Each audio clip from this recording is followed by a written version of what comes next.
Bonsoir Colline Berry-Rochman. Bonsoir. Merci d'avoir accepté l'invitation de Week-end 3D sur BFM TV. Vous êtes actrice, vous êtes la fille Je suis pas de Richard Berry, vous n'êtes pas actrice.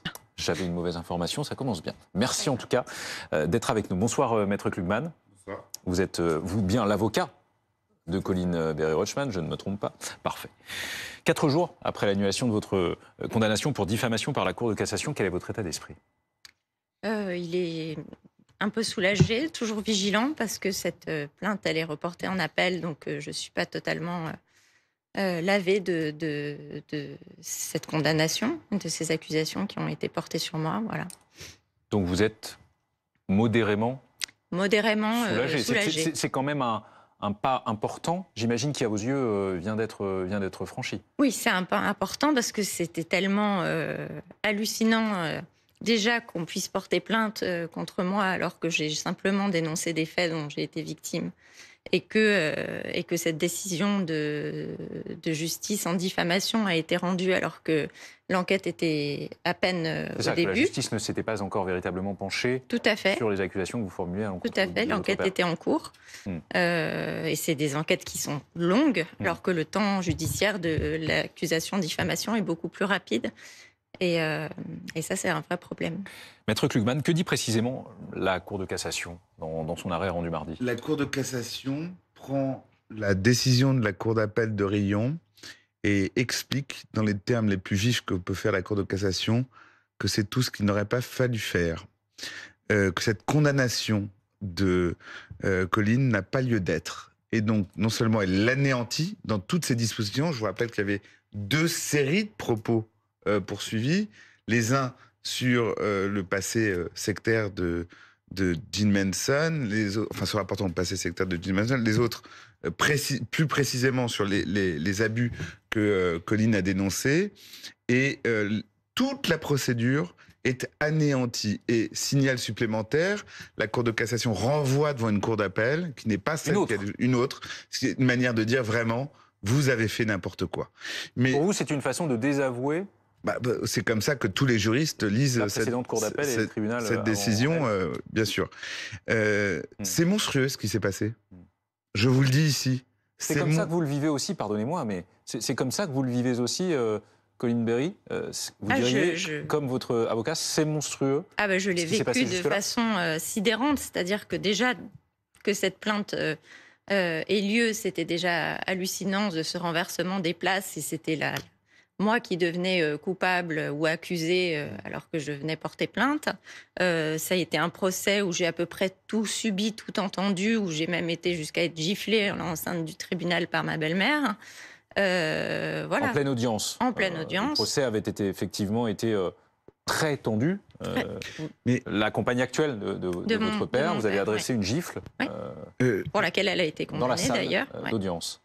Je vous remercie de nous poser la question, mais comment peut-on qualifier autrement une femme seule qui dénonce ce qu'il y a de plus dur à dénoncer, les abus qu'elle a subis dans son enfance? En l'occurrence, ce qu'elle a dénoncé, c'est que c'était de la part de son père et de celle qui était à l'époque sa belle-mère. Et suite à cette dénonciation, qu'est-ce qui s'est passé? Est-ce qu'elle a eu de la solidarité? Est-ce qu'elle a eu du soutien? Non. Il y a un rouleau compresseur qui s'est mis en place, qui était ce procès en diffamation, qui a été magnifiquement articulé. C'est pas Richard Berry lui-même qui agit, c'est Gene Manson. Elle agit dans le tribunal où elle réside, qui est une plage de droit bien connue, Aurillac, avec un avocat qui est bien connu. On le connaissait plutôt pour avoir été l'avocat de Dieudonné, Bâtonnier-Verdier. Et tout a été fait pour la clouer au silence et la clouer au pilori. Je vous rappelle que Colline Berry, elle s'était tournée vers la justice, sachant que les faits étaient prescrits. Qu'est-ce qu'elle a demandé à la justice? De vérifier ses dires. Qu'est-ce qu'a fait la justice? Elle a vérifié ses dires. Tous les propos que Colline Berry a dénoncés ont été vérifiés par la BRDP. Ses propos sont crédibles et tout ce qui a pu être vérifié l'a été. Le dossier est renvoyé devant la Cour d'appel de Lyon. L'affaire n'est donc pas terminée, d'où votre semi-soulagement, si je puis dire. Vous maintenez aujourd'hui toutes vos accusations? Ah oui, je maintiens et j'assume toutes mes accusations qui ont été de toute façon qualifiées parce que même si par le parquet de Paris. Par le parquet de Paris.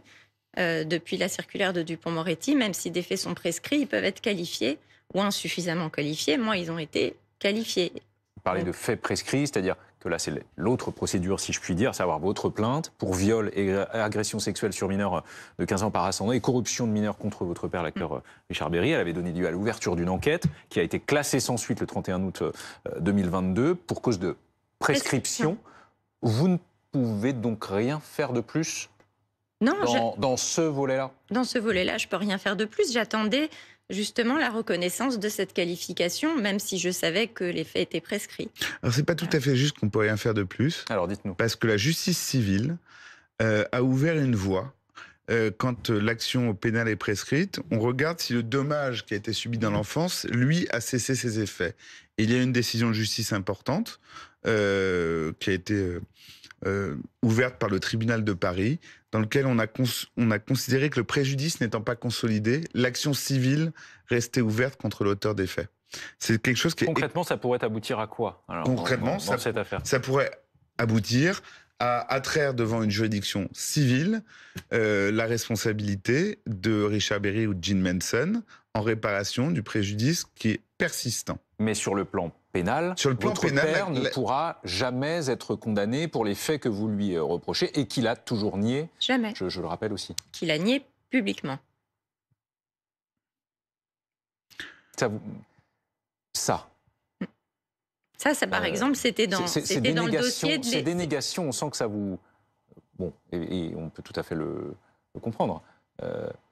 C'est quelque chose qui, à vie, vous restera en travers de la gorge au minimum. Dites-nous, comment, avec le temps, vous apprenez à vivre avec cela, avec ces faits-là dont vous accusez votre père? Là, il y a deux choses, c'est sa dénégation et les faits. Les faits, voilà, je vis avec, malgré tout, comme toutes les victimes, et je me construis avec, comme je peux, dans la douleur, pas toujours facilement et simplement, mais quand même. Pour ces dénégations, je lui ai tendu justement la main des dizaines de fois. Encore récemment? Ah non, pas depuis la plainte.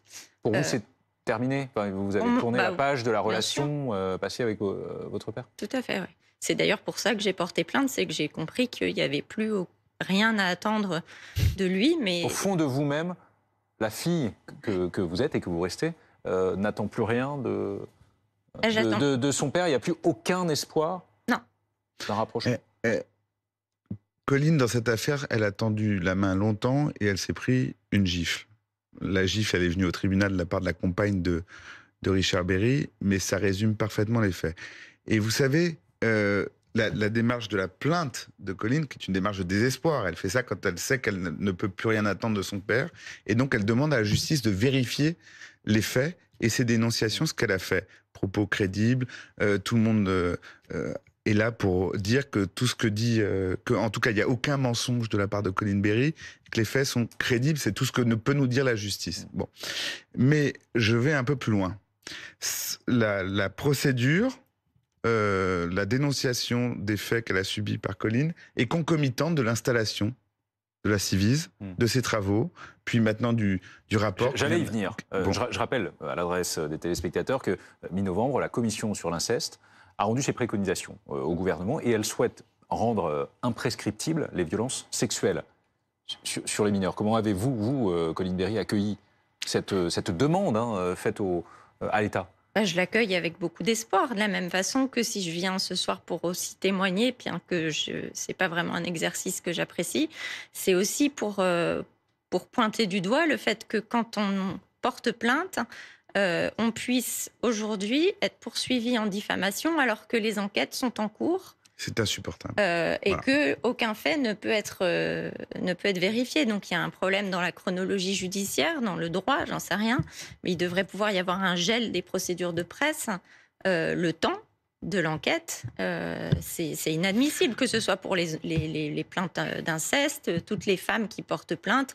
Et on a eu le cas de des femmes qui portaient plainte contre PPDA, contre Coé. Enfin, c'est du coup un outil utilisé par les personnes envers qui on porte plainte. Votre père, Richard Berry, nie les faits que vous lui reprochez. Il continue à se produire. Non, j'ai pas vu récemment. Mais... Bon, sur scène, il s'est produit il y a peu encore. Il n'a absolument pas l'obligation de se tenir en retrait de la vie publique. Il n'a pas été condamné. Comment vivez-vous cela? Le fait qu'il puisse continuer à vivre comme bon lui semble, vous qui l'accusez d'inceste. Je le vis comme la symbolique d'un énième affranchissement de toutes les limites morales possibles, voilà.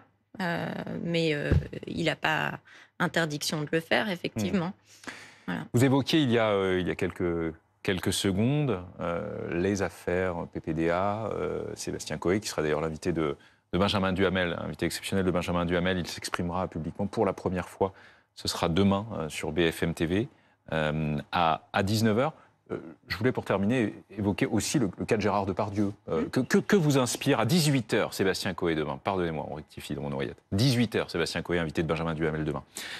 Non, c'est pas tous les jours, dimanche. Que vous inspirent les réactions sur Gérard Depardieu, qui est au cœur d'un documentaire dans lequel il tient des propos affreux sur les femmes, à des femmes même, à propos même de femmes mineures, d'une fillette dans une séquence.